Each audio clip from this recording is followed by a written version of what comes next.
नमस्कार, आप देख रहे हैं खबरदार। मैं हूं श्वेता सिंह। सबसे पहले खबरों को खबरदार के लेंस से देख लेते हैं। आज खबरदार के एक बड़े हिस्से में हमारा फोकस गांव के हालात पर रहेगा। ग्रामीण भारत में कोरोना तेजी से फैल रहा है। वहां हेल्थ सिस्टम या तो नाम मात्र का है या फिर है ही नहीं, और ग्रामीण लोगों में कोरोना को लेकर जागरूकता की भी कमी है। आज प्रधानमंत्री नरेंद्र मोदी ने भी गांवों में कोरोना फैलने को लेकर चिंता जताई है। ऐसे में आज कोरोना के ग्रामीण संक्रमण का विश्लेषण करेंगे।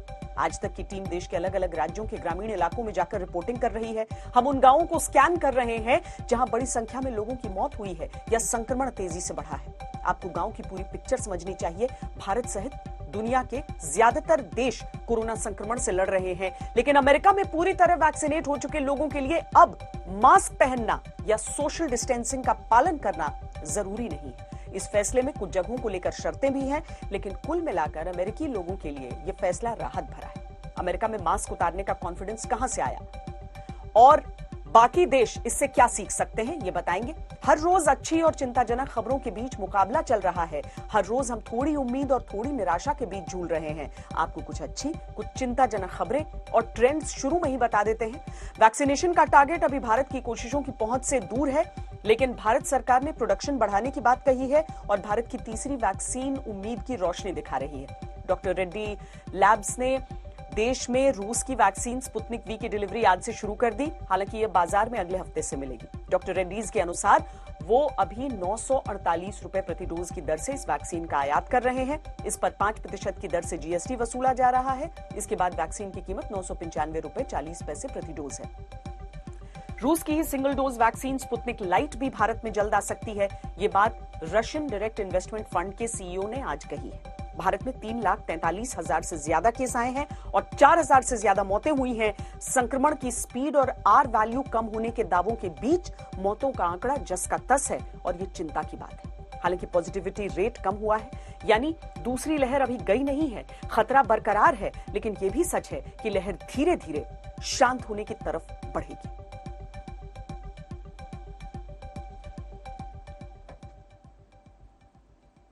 लेकिन हम शुरुआत करते हैं कोरोना की दूसरी लहर के दौरान शहर नहीं, गांव किस तरीके से कोरोना का संक्रमण तेजी से देख रहे हैं इस खबर से। कम 10 राज्यों के ग्रामीण इलाकों में संक्रमण सुपर फास्ट हो गया है। यह गंभीर खतरा है। सबसे बड़ी चुनौती है गांव में बढ़ते संक्रमण को ट्रेस करना, क्योंकि कोरोना के लक्षणों को लेकर लोगों में जागरूकता की कमी है, वहां टेस्टिंग की कमी है और संक्रमण बहुत तेजी से फैल रहा है। आज तक के संवाददाता देश के ग्रामीण इलाकों में रिपोर्टिंग कर रहे हैं और इन रिपोर्ट्स को एक साथ जोड़कर हमने कोरोना की राष्ट्रव्यापी ग्रामीण रिपोर्ट बनाई है। इसे देखिए। इसके बाद मैं खुद आपको एक गांव के अंदर लेकर चलूंगी और हम उस गांव को tracking, testing, tracing, treatment, technology के लेंस से देखेंगे। लेकिन पहले ये रिपोर्ट।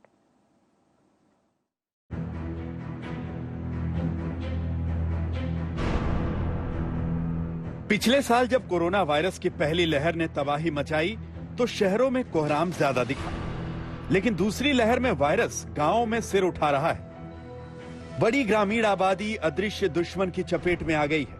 अप्रैल में राष्ट्र के नाम संबोधन में पीएम मोदी ने कहा था कि अब की बार कोरोना तूफान बनकर आया, लेकिन आज उनकी बातों में गांव की चिंता और चेतावनी थी। ये संक्रमण अभी गांव में भी तेजी से पहुंच रहा है।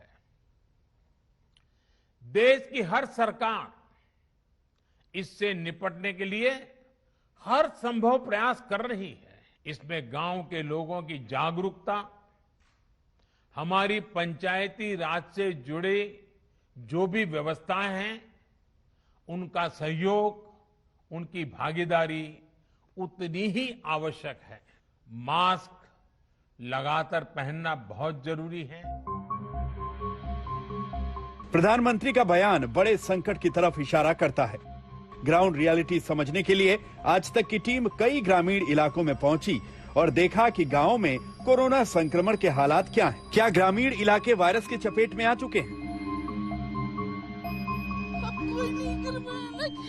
यूपी की राजधानी लखनऊ के मोहनलालगंज इलाके में कोरोना दहशत बनकर फैल गया है। लोगों की मौत हो रही है।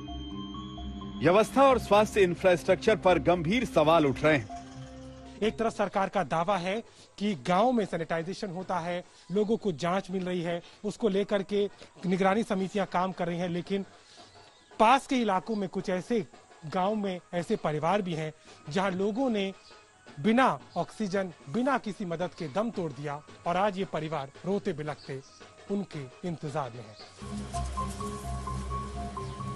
हालांकि आज तक के कैमरे के सामने प्रशासन सैनिटाइजेशन करता दिखा, लेकिन अफसरों के जाते ही कलई खुल गई। गांव वालों का आरोप है कि कोई सरकारी बाबू झांकने नहीं आता। क्या कोई जांच वगैरह, कोई सैनिटाइजेशन सरकार की तरफ से यहाँ हुआ है? अभी तो नहीं हुआ फिलहाल, और ना ही कोई यहाँ भी कोई जानकारी ऐसी आई है कि हमारे गांव में सैनिटाइजरिंग और वैक्सीनेशन, इन सब चीजों का भी कोई यहाँ दौरा नहीं हुआ किसी भी अधिकारी। नहीं, कोई नहीं आता है, ऐसा कोई माहौल नहीं है, ना ही कोई आता है। आज तक की टीम बागपत के सबसे ज्यादा आबादी वाले गांव में से एक ढिकौली पहुंची। गांव वालों का दावा है कि अप्रैल महीने से लेकर अब तक गांव में बुखार से तकरीबन 20 लोगों की मौत हो चुकी है। प्रशासन के तमाम दावे खोखले साबित हुए हैं। आप ये जो खंडहर नुमा बिल्डिंग देख रहे हैं, दरअसल सरकारी दस्तावेजों में ये एक अस्पताल है। इस वक्त मैं बागपत पे ढिकोली गांव में मौजूद हूं और इस ढिकोली गांव की आबादी 28,000 के लगभग है। गांव में आए दिन कोरोना से लोगों की मौत हो रही है, लेकिन 20 सालों से आसपास के गांवों में यही एकमात्र सरकारी अस्पताल था जो अब खंडहर में तब्दील हो चुका है। इन गांव में कोई भी सरकारी अस्पताल का, किसी सरकारी डॉक्टर का कोई प्रावधान नहीं है। इन गांव में 16-17 अप्रैल से लगाकर आज तक जो है 20 आदमियों की डेथ हो चुकी है, जवान भी, बूढ़े भी, महिलाएं भी कोरोना से।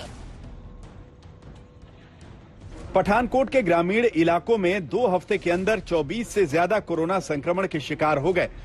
राजस्थान के धौलपुर जिले में 3 गांवों में 25 से ज्यादा लोग संक्रमित पाए गए।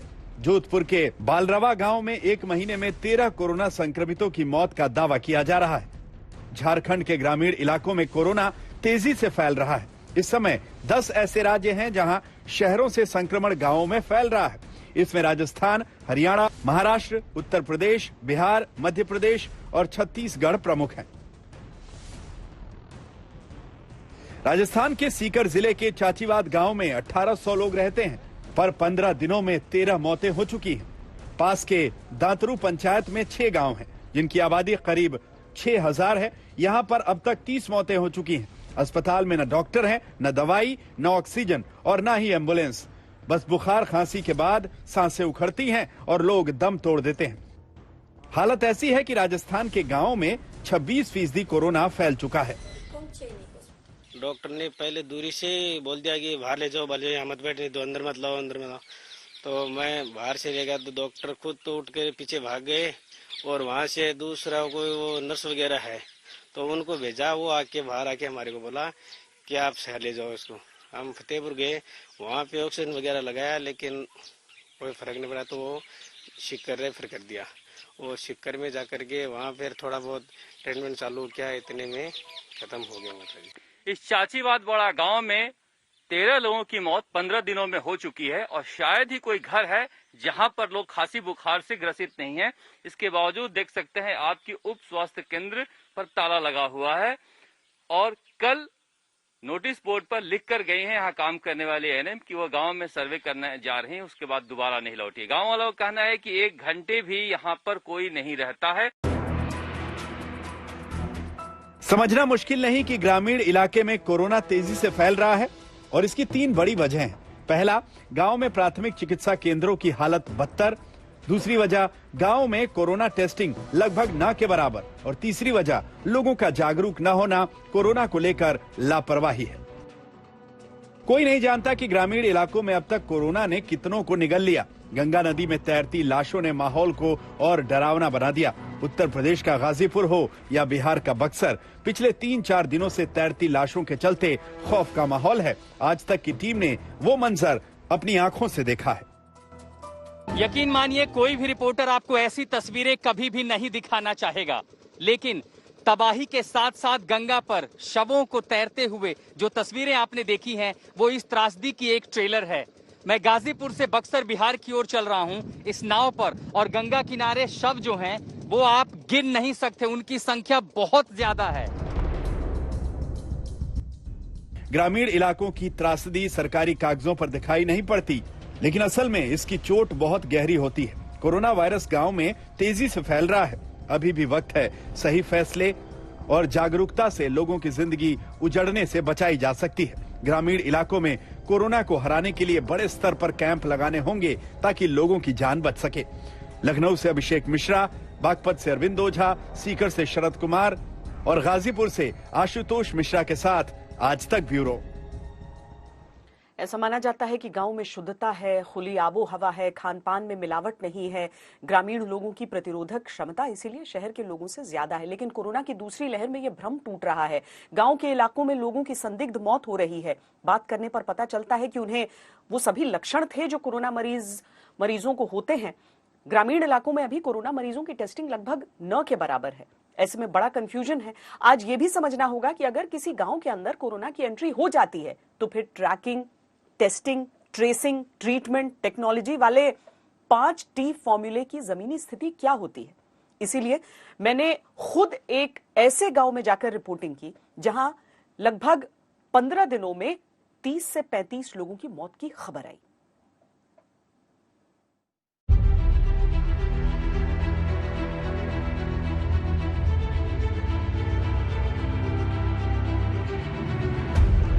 क्या हुआ था? उन्हें फीवर आया था कुछ टाइम पहले। सीने में दर्द बता रहे थे। एक्सरे ने बोला कि इनके मतलब कि पसलियों में मलगम जमा हुआ है।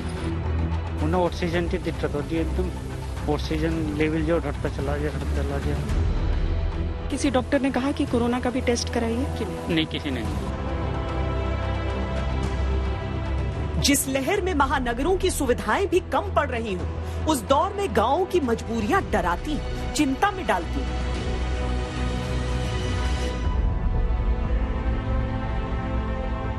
देश की राजधानी दिल्ली से केवल 80 किलोमीटर दूर उत्तर प्रदेश के हापुड़ के असौड़ा अस्पताल की सूरत दंग करने वाली है।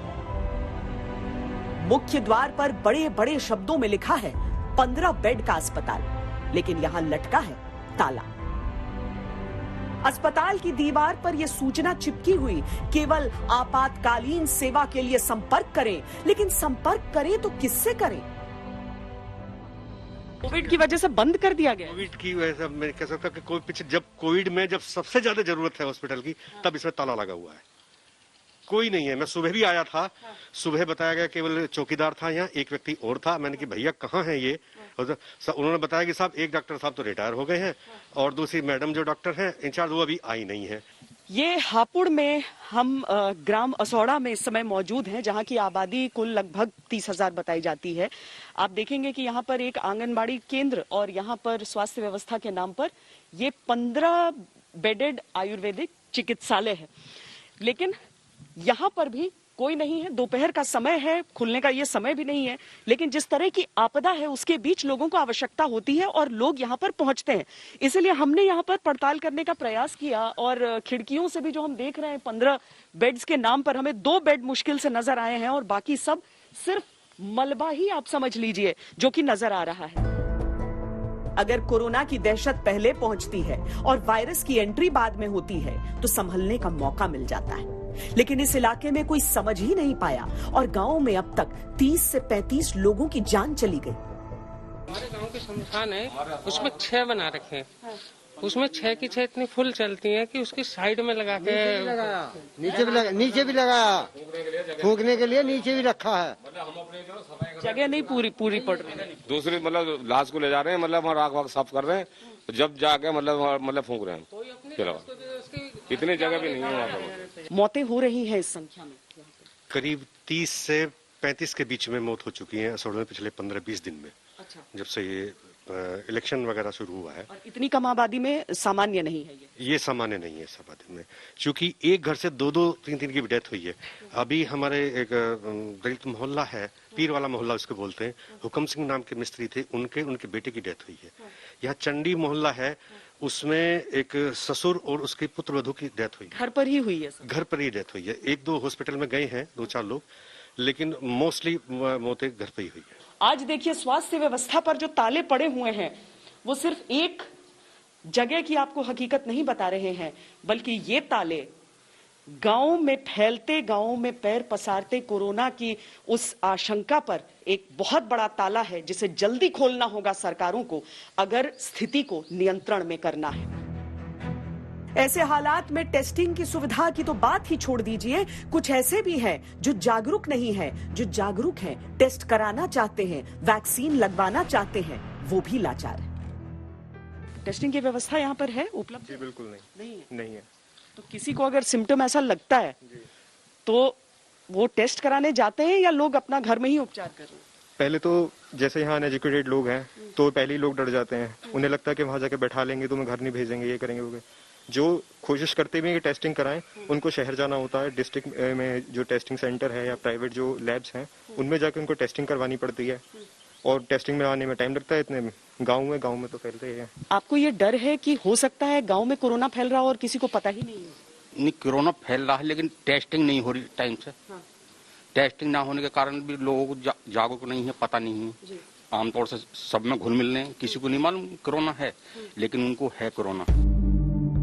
आमतौर पर मौतों के मामले में सरकार ये कहकर पल्ला झाड़ लेती है कि मौत कोरोना से नहीं हुई, लेकिन यह आंकड़ा कहीं से भी सामान्य नहीं है। इसीलिए हम उन घरों तक भी पहुंचे जिन्होंने अपनों को खोया था। इस घर ने हफ्ते भर में 2 मौतें देखी। उनके सीने में दर्द था बस। कोविड टेस्ट किया था? हाँ जी, वो पॉजिटिव निकला था। तो सरस्वती में भर्ती करवा दिया था उन्हें बस, और कोई कुछ परेशानी नहीं थी, कोई दिक्कत नहीं थी, कुछ भी नहीं था। हाँ जी। डेथ हुई आपकी? हाँ जी, पापा जी की थी। हम कभी कोरोना से? वो तो मुझे पता नहीं है, मगर वे मेरे साथ नहीं थे। हाँ जी, मैं सिर्फ अपने हस्बैंड को लेके गई थी। सब स्वस्थ हैं? आप लोग ठीक हैं? बिल्कुल सही हैं, बिल्कुल स्वस्थ हैं। पूछने आया स्वास्थ्य विभाग से कि तबीयत कैसी? नहीं, ऐसा कोई नहीं आया पूछने के लिए। इसी गली में 10 कदम की दूरी पर वो दूसरा घर है जहां एक महिला की मौत इसी दौरान हुई। कोरोना पॉजिटिव थी, रिपोर्ट आ गया था? नहीं, कोरोना की रिपोर्ट नहीं। क्या हुआ था उनको? उन्हें ऑक्सीजन की दिक्कत होती है, एकदम ऑक्सीजन लेवल जो घटता चला गया। जिस हॉस्पिटल में है उसमें नाइट दर्द है, यहाँ पे एडमिट वो नहीं है, क्या नाम हाउसफुल चल रहा है, क्या नाम है बेड खाली नहीं है। इलाके में अधिकतर जिन घरों में मौतें हुई हैं वहाँ पर ताले भी हमें नजर आए हैं, यहाँ पर भी हुई है? हाँ, 1-2 मौत हुई है जिसमें, लेकिन ये है कि कुछ अपनी बीमारी में मरे हैं, कुछ हॉस्पिटल जाके भी मरे हैं। अच्छा। हाँ, एक इसरार भाई थे हमारे 42 साल के, उनकी मौत हुई है, हॉस्पिटल से ही आए थे वो भी वापस। क्या हुआ था वो पता चला? उनको ये था बुखार ही बना था उनको और फिर 1-2 रोज में उनकी डेथ हो गई। क्या ये नॉर्मल है? नॉर्मल दिनों में होती है इतनी मौतें एक ही इलाके में? नहीं, उसे जितनी मौतें हो रही हैं वैसे तो लग रहा है कि इतनी अब से पहले तो कभी नहीं हुई। अब कुछ ज्यादा लग रहा है, कुछ बीमारी से बताया नहीं, कुछ बीमार तो है ही, लेकिन शायद कुछ कोविड-19 का भी असर है। आपको लगता है यहाँ पे टेस्टिंग और ट्रीटमेंट का होना चाहिए, व्यवस्था होना चाहिए, लेकिन कुछ भी नहीं है, जीरो है। तो क्या कोरोना के तमाम लक्षणों के बावजूद सही समय पर मरीजों की पहचान नहीं हो पा रही? क्या जागरूकता की कमी के कारण लोग लाचार हो रहे हैं? आपके पिताजी की मौत कब हुई? 6 तारीख में। 6 तारीख। हाँ। क्या हुआ था उनको? उन्हें फीवर आया था कुछ टाइम पहले, तो 2-4 दिन फीवर रहा, फीवर तो ठीक हो गया था। उसके बाद मतलब उन्होंने खाना छोड़ दिया, तो हमने ब्लड वगैरह टेस्ट कराए उनके। कहीं किसी डॉक्टर ने कहा कि कोरोना का भी टेस्ट कराइए कि नहीं? नहीं, किसी ने नहीं कहा। गांव वाले कहते हैं उत्तर प्रदेश में अगर पंचायत चुनाव न होता तो संक्रमण इतनी तेजी से न फैलता। कोविड फैलने का तो पंचायत का चुनाव 100% पंचायत का चुनाव है, क्योंकि दूर दराज के गांवों से जो संपर्क रहा है शहर से, दूर दराज के गांव से इलेक्शन की वजह से जो लोग गांव में आए हैं वो शहर से गांव में ले गए इस बीमारी को, कोविड को। घर घर जाना था, घर चूंकि एक को अगर हो गया तो कैरियर का काम करा उसने, तो जिन्हें कितनों को बांटा है। ये हुआ पड़ोस में 2 भी गांव है, वो 23 पर डे डेथ हो रही है। वो महामारी जिसने शहरों के स्वास्थ्य इंफ्रास्ट्रक्चर को तहस नहस कर दिया हो, उसके सामने गांव के अस्पताल और उनकी आधी अधूरी सेवाएं कैसे टिक पाएंगी और कैसे इस महामारी को झेल पाएंगी, ये बड़ा सवाल है। यही होता है कि अगर मौतों का कोई आधिकारिक उसकी वजह न दी जा सके तो बहुत आसानी हो जाती है सरकारों के लिए ये कहना कि इनका कोरोना से लेना देना नहीं है, पर जब तक जांच नहीं होगी तब तक कैसे किसी बात को दावे से कहा जा सकता है। इसीलिए कम से कम एहतियात के लिए ही सही, क्या इन सारे इलाकों में वो व्यवस्था नहीं पहुंचनी चाहिए? कैमरा पर्सन सैयद मोहसिन के साथ श्वेता सिंह, हापुड़, आज तक। पूरे देश में 6 लाख से ज्यादा गांव हैं। इन गांवों में देश की 65% आबादी बसती है। आंकड़ों पर नजर डालेंगे तो आपको हालात का अंदाजा होगा। 718 जिलों में 528 जिले ऐसे हैं जिनमें कोरोना संक्रमण तेजी से फैल रहा है। पॉजिटिविटी रेट करीब 10% से अधिक है। 300 जिलों में पॉजिटिविटी रेट 20% से अधिक है। देश के ग्रामीण जिलों में से 60% ऐसे हो सकते हैं जहां पॉजिटिविटी रेट 10% से ज्यादा हो। हर 10 कोरोना केस में से 3 केस अब ग्रामीण इलाकों से आ रहे हैं। कोरोना में सावधानी ही बचाव है, लेकिन ये देखा जा रहा है कि ग्रामीण इलाकों में लोगों में कोरोना को लेकर जानकारी और जागरूकता की कमी है।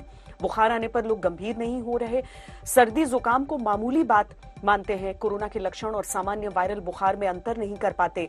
ग्रामीण इलाकों में ऑक्सीजन मापने वाला ऑक्सीमीटर नहीं होता सबके पास। अस्पतालों की हालत जर्जर है। ये सभी जिम्मेदार हैं ग्रामीण इलाकों में कोरोना की टेस्टिंग पर भी गंभीर सवाल है। किसी मरीज को कोरोना के लक्षण होते भी हैं तो नजरअंदाज करने से बीमारी फैलती है। कई बार लोग समझ नहीं पाते कि उन्हें कोरोना है। यही वजह है कि ग्रामीण भारत में कोरोना संक्रमित मरीजों की जो संख्या है वो तेजी से बढ़ रही है।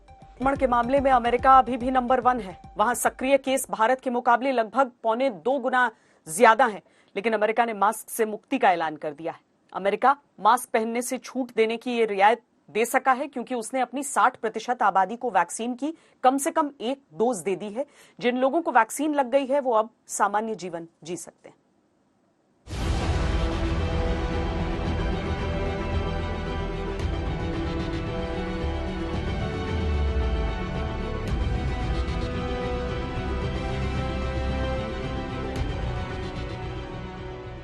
Just a few hours ago, the Center for Disease Control and Prevention, and CDC, announced that they are no longer recommending that fully vaccinated people need wear masks. 2020 में जिस अमेरिका में कोरोना की मार दुनिया की सबसे बड़ी खबर बनी थी, वो अमेरिका अब टीका लगवा चुके लोगों के लिए मास्क से मुक्ति की घोषणा कर रहा है। The CDC is saying they have concluded that fully vaccinated people are at a very, very low risk of getting COVID-19. Therefore, if you've been fully vaccinated, you no longer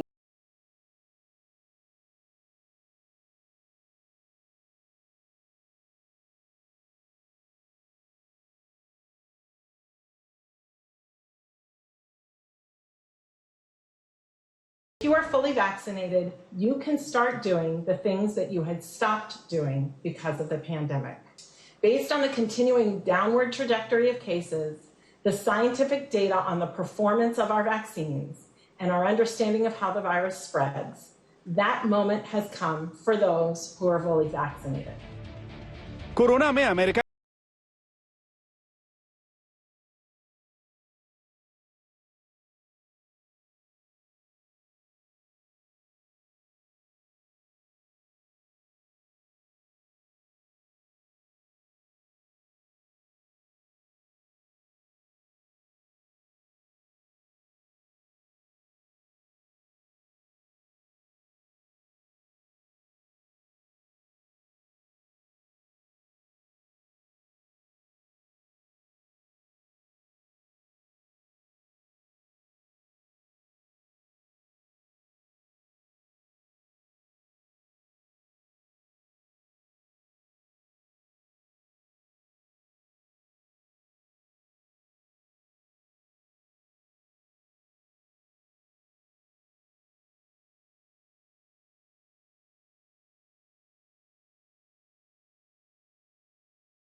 Bharat में vaccine संकट बहुत बड़ा है। भारत की आबादी के हिसाब से भारत में वैक्सीन उपलब्ध ही नहीं है। भारत ने कल जो वैक्सीन उपलब्धता का प्लान सामने रखा है, उसके अनुसार 216 करोड़ डोज वैक्सीन अगस्त से दिसंबर के बीच मौजूद हो पाएंगी। यानी सरकार ने भी एक तरह से साफ कर दिया है कि इस साल के अंत तक ही पूरी वयस्क आबादी के वैक्सीनेशन का सपना पूरा हो पाएगा। भारत में वैक्सीन के इस संकट के बीच आज रूस की वैक्सीन स्पुतनिक वी की पहली डोज लग गई। हालांकि वैक्सीन की बाजार में उपलब्धता अगले हफ्ते ही होगी। भारत में रूसी कोरोना वैक्सीन स्पुतनिक वी की पहली डोज लगवाने वाले ये हैं डॉक्टर दीपक सापरा, जो स्पुतनिक वी के Indian partner doctor Reddy's lab के बड़े अधिकारी हैं। सेंट्रल ड्रग्स लेबोरेटरी कसौली से क्लियरेंस मिलने के बाद डॉक्टर रेड्डीज ने हैदराबाद में स्पुतनिक वी का भारत में सॉफ्ट लॉन्च कर दिया है और अब अगले हफ्ते से भारत के बाजारों में इसकी पहुंच हो जाएगी। दीपक सापरा जी, ये पूछना चाहूंगी कि गुड न्यूज आया है, स्पुतनिक वी इंडिया में आ चुका है, लेकिन सवाल ये है कि इंडियंस को इस वैक्सीन में एक्सेस कब मिलेगा, वो कब इस वैक्सीन को यूज कर सकते हैं और कैसे यूज करेंगे? स्नेहा, ये स्पुतनिक वैक्सीन का पहला कंसाइनमेंट मई के महीने में आ गया है और इसको आज एडमिनिस्टर किया गया है कुछ लोगों को। पहले कुछ भारतीयों को स्पुतनिक वी एडमिनिस्टर कर दिया गया है आज। ये वैक्सीन अभी 1.5 लाख की क्वांटिटी में आया था। शुरू में जो आया है 1.5 लाख की क्वांटिटी है। ये एक पायलट क्वांटिटी है, ट्रायल क्वांटिटी जिसे हम कहते हैं, जिसको लेके हम अपनी सप्लाई चेन, अपनी कोल्ड चेन पूरी तरह से तैयार है कि नहीं देश भर में, हम उसका जायजा ले रहे हैं। ये करने के बाद अगले कुछ हफ्तों में और क्वांटिटीज आने वाली हैं। ये रशिया से और क्वांटिटीज आएंगी मई के महीने में, जून के महीने में, और मुझे पूरी उम्मीद है कि मिडिल ऑफ जून तक, जून के दूसरे तीसरे हफ्ते तक ये काफी मात्रा में भारत में उपलब्ध होगी, जिसके फलस्वरूप हम इसे भारत में कई जगह लेके जा सकते हैं और इसको लॉन्च कर सकते हैं। एक चीज जरूरी है यहाँ पे समझनी कि स्पुतनिक वी एक कोल्ड स्टोरेज प्रोडक्ट है। ये -18 डिग्री पे स्टोर किया जाता है और -18 डिग्री पे ही इसका ट्रांसपोर्टेशन भी किया जाता है। इस कारण से जहां जहां -18 डिग्री की कोल्ड चेन स्टोरेज हम एस्टैब्लिश कर पा रहे हैं अपने पार्टनर्स के साथ, जैसे हॉस्पिटल, बाकी हेल्थ केयर प्रोवाइडर्स, उनके साथ जहां जहां ये एस्टैब्लिश हो रहा है वहां पे ये पहले लॉन्च किया जाएगा। उसके बाद साथ ही साथ हम पूरा प्रयत्न कर रहे हैं कि इसे बाकी जगह लेके जाएं और उसे अगले कुछ हफ्तों में ले जाया जाएगा। मतलब सीधे तरीके से इस समय कुछ दिनों बाद ये केवल प्राइवेट हॉस्पिटल्स में ही पाई जाएगी, इसके जो डोजेज हैं, और कुछ हफ्तों बाद ये सरकारी वैक्सीनेशन साइट्स में पाए जाएंगे? जी बिल्कुल, हमारा उद्देश्य ये है कि ये हर जगह पाई जाए। इसके लिए शुरू में कुछ वैक्सीन की मात्रा रूस से इंपोर्ट की जा रही है। साथ ही साथ भारत में इसे बनाने के लिए, भारत में इसका निर्माण करने के लिए पूरे प्रयत्न जारी हैं। स्पुतनिक वी का भारत में आना भारत की वैक्सीन रेस का हिस्सा है। कोरोना की दूसरी लहर के बीच भारत में इसकी मंजूरी मिल सकी, लेकिन अब स्पुतनिक वी से भारत में वैक्सीनेशन वाली जंग में एक बड़ी उम्मीद की जा रही है। Today is a historical day for both India and Russia. And Russia is standing together with India in this fight for COVID. We're increasing shipments of Sputnik V to India. We're increasing production of Sputnik V in India. Bharat vaccine की race में पिछड़ गया। बीते 7 दिनों में भारत में vaccination का औसत रोजाना 20 लाख डोज के आसपास है, जो भारत में वैक्सीनेशन की चींटी की रफ्तार कही जाएगी। भारत की चुनौती भारत की बड़ी आबादी हो सकती है, लेकिन विपक्ष के मुताबिक वैक्सीनेशन में भारत का पीछे रहना सरकार की गलत नीतियों का नतीजा है। वैसे तो सरकार ने वैक्सीन हासिल करने के लिए बीते कुछ दिनों में कुछ बड़े फैसले लिए हैं, लेकिन इस साल तक वयस्क आबादी को टीका लग पाएगा, इसमें संदेह है। ऐसा तो नहीं है कि हिंदुस्तान में वैक्सीन की शॉर्टेज है। देखिए, दिल्ली की अगर बात करें तो कई सारे सेंटर बंद करने पड़ गए हैं, तो लोगों के जहन में ये सवाल है कि कहीं ये जो अंतराल बढ़ाया गया है उसका कारण ये तो नहीं कि हिंदुस्तान में वैक्सीन नहीं है। ये मैं बार बार सुन रहा हूँ। अगर आप ध्यान से सोचें, अभी तक हमने 19 करोड़ डोजेस दिए हैं, जिसमें से लगभग 2 करोड़ को 2 डोजेस मिली हैं, बाकी 17 करोड़ लोगों को। महीने में जो सिंगल डोज वाले हैं जिनको कोविशील्ड मिलती है, करीब 6-6.5 करोड़ डोजेस का है। तो जिनको भी मैं दे रहा हूँ उसको दूसरी डोज तो देनी पड़ेगी। मैंने खाली 1 महीना डिले करने वाली बात करी, तो इतने बड़े देश के लिए 6 करोड़ डोज या 60 मिलियन डोजेस कोई खास मायने नहीं रखते। इससे कोई बहुत बड़ा हमें असर नहीं पड़ेगा। हमारी जो वैक्सीन की कमी है उसमें कोई खास फर्क नहीं पड़ने वाला है। तो अगर हमें मान लीजिए 100 करोड़ का या 50 करोड़ का या 30 करोड़ का फर्क पड़ता तो मानने की बात थी।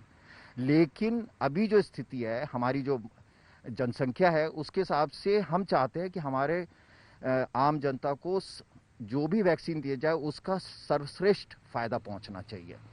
जो प्रतिरोधक क्षमता है वो सर्वश्रेष्ठ पैदा होना चाहिए, और वही मुख्य कारण रहा है इस निर्णय को लेने के लिए। वैक्सीन बचाने के लिए हमारे पास इन छोटी मात्रा का कोई विशेष लाभ, क्योंकि जिसको एक लगी है उसको दूसरी लगनी है। अभी 1 महीने 2 महीने पे लग रही है, फिर 3 महीने पे, तो 1 ही महीने का डेफर हुआ, तो कोई विशेष फर्क नहीं पड़ने वाला। वैक्सीन वाली चुनौती जब भारत के सामने है, तब अभी भी कोरोना की दूसरी लहर मौजूद है। विशेषज्ञों के मुताबिक बिना वैक्सीनेशन हालात नहीं सुधरने वाले। भारत के सामने विकट स्थिति है। वैक्सीन है नहीं, लेकिन लगनी जरूरी है। अमेरिका तो मास्क से मुक्ति का ऐलान कर रहा है, लेकिन भारत में मास्क जरूरी ही नहीं, मजबूरी भी है। दिल्ली से मिलन शर्मा, ऐश्वर्या पालीवाल और स्नेहा मोरदानी के साथ आज तक ब्यूरो। इजरायल और हमास के बीच संघर्ष और भीषण हो गया है। दोनों ओर से भारी बमबारी की जा रही है। हमास की ओर से इजरायली शहरों पर रॉकेट से हमले हुए, जबकि इजरायल ने गाजा पर जबरदस्त बम गिराए हैं। इजरायल की बमबारी से फिलिस्तीन के लोग गाजा पट्टी के उत्तरी इलाके से भागने को मजबूर हुए। इस बीच दोनों पक्षों के बीच लड़ाई को रोकने की कोशिशें जारी हैं। अब तक 119 फिलिस्तीनियों और 8 इजरायलियों की मौत हो चुकी है।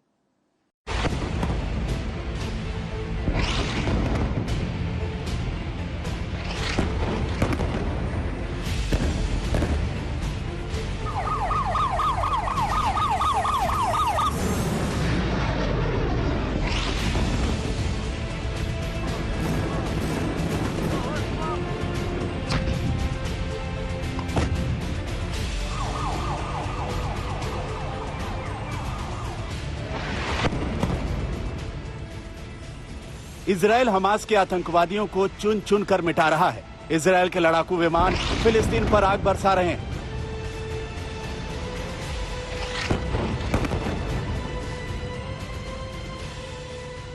गाजा में हर तरफ तबाही के निशान दिखेंगे। आसमान में धुएं का गुबार उठ रहा है। इजरायल के हमले में हमास के 20 टॉप कमांडर मारे गए हैं। एयर स्ट्राइक में हमास के गाजा शहर के कमांडर वसीम ईसा की मौत हो गई। इजरायली सेना का दावा है कि हमास का यह सेंटर उसकी कम्युनिकेशन लाइन का अहम ठिकाना था। उधर कोरोना से परेशान दुनिया के कई देशों ने दोनों पक्षों को संयम बरतने की सलाह दी। हालांकि अमेरिका खुलकर इजरायल के समर्थन में खड़ा दिखा है। अमेरिका ने जंग रोकने की अपील तो की, लेकिन यह भी कहा कि इजरायल को अपने नागरिकों की रक्षा करने का अधिकार है। 1967 के युद्ध में इजरायल ने पूर्वी जेरूसलम को अपने नियंत्रण में लिया था। 2014 के संघर्ष के 7 साल बाद हुए इस टकराव में विस्फोटक स्थिति बनी हुई है। इजरायल और फिलिस्तीन के बीच ताजा विवाद तब भड़का जब पूर्वी जेरूसलम से फिलिस्तीनियों के 7 परिवारों को हटाने का आदेश दिया गया। इजरायल 1948 में यहूदी रिलीजन एसोसिएशन के अधीन आने वाले घरों को खाली करवा रहा है। फिलिस्तीन इसे मानने को तैयार नहीं। कोरोना की दूसरी लहर से लड़ाई के कमजोर पड़ने की बड़ी वजह दवाओं की कमी रही है। सरकार इनके इंतजाम के लिए कड़ी मेहनत तो कर रही है, लेकिन दवाओं का उत्पादन तुरंत बढ़ाना मुमकिन नहीं हो पा रहा। इसमें सबसे बड़ी चुनौती दवाओं के लिए जरूरी कच्चे माल का इंतजाम करने का भी है।